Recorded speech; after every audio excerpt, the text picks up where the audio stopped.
Hello everyone, welcome to profit by India. दोस्तों गौर कीजिए, अर्बन कंपनी कोई बाय या सेल रिकमेंडेशन नहीं है। इसको तो मैं शॉर्ट भी नहीं करूंगा, इतनी घटिया कंपनी। इसकी लिस्टिंग होती है समवेयर व्हाटएवर अगस्त सितंबर, आप एग्जैक्ट डेट देख लो। आई थिंक 22 सितंबर से लेके आज विच इज 3 नवंबर तक ये स्टॉक कम से कम 19% नीचे गिर चुका है from its high of 201। Listing जितना मैं देख रहा हूँ ग्राफ में, मेरे को तो बिजनेस मॉडल जब नहीं समझ आता है मैं स्टॉक देखता नहीं हूँ। लिस्टिंग के बाद 166 से 201 तक का एक चढ़ान दिख रहा है। सडनली क्वार्टरली रिजल्ट्स आते हैं अक्टूबर के, और सारी कंपनी जिसका इतना बवाल हुआ था, लिस्टिंग हुई थी, वो सडनली लॉसेस दिखाने लगती है।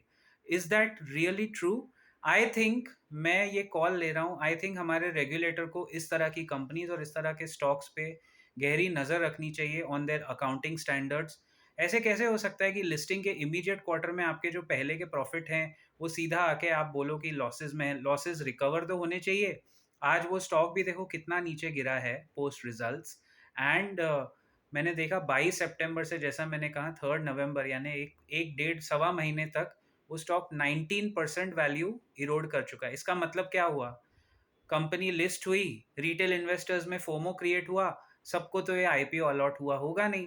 तो जिसने 175 180 में लिया और उसको ये चूरन खिलाया गया कि ये तो लॉन्ग टर्म है, अर्बन कंपनी तो अच्छी है, ग्रो करेगी, वो 201 के बाद लुढ़क गई। आज वो 150 पे बैठा है।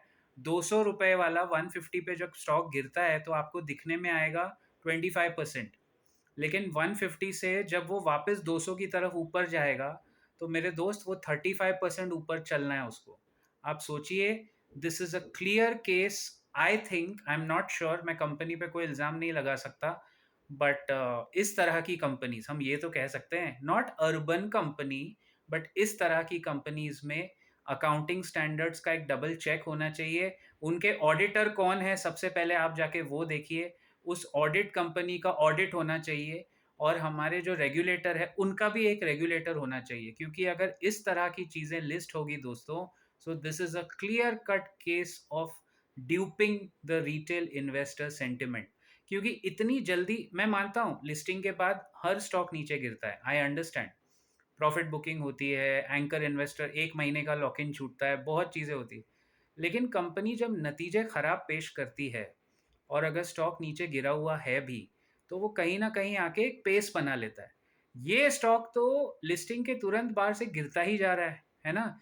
यही चीज़ हमने, एक वीडियो जब मैंने बनाया था पापा अर्थ के बारे में, कि ये पापा आपको मामा बना रहा है, मामू बना रहा है, is this stock making a मामू आउट ऑफ यू, आप लोग ने बहुत पसंद किया था। वो भी स्टॉक देख लो, वो भी नीचे गिरा है। अब लेंस कार्ट का क्या होगा? आपने तो अप्लाई कर लिया होगा, आप मुझे बताना whether you applied or not. But हाँ, ग्रो का जो आईपीओ है, अगर आप उसका review short and simple sweet सुनना चाहते हो तो you can check our members section. आपको पता चल जाएगा कि उस कंपनी में अर्बननेस है या ग्रोथ है, या लेंस कार्ट के चश्मे से उस कंपनी को देखें, आपको सब पता चल जाएगा।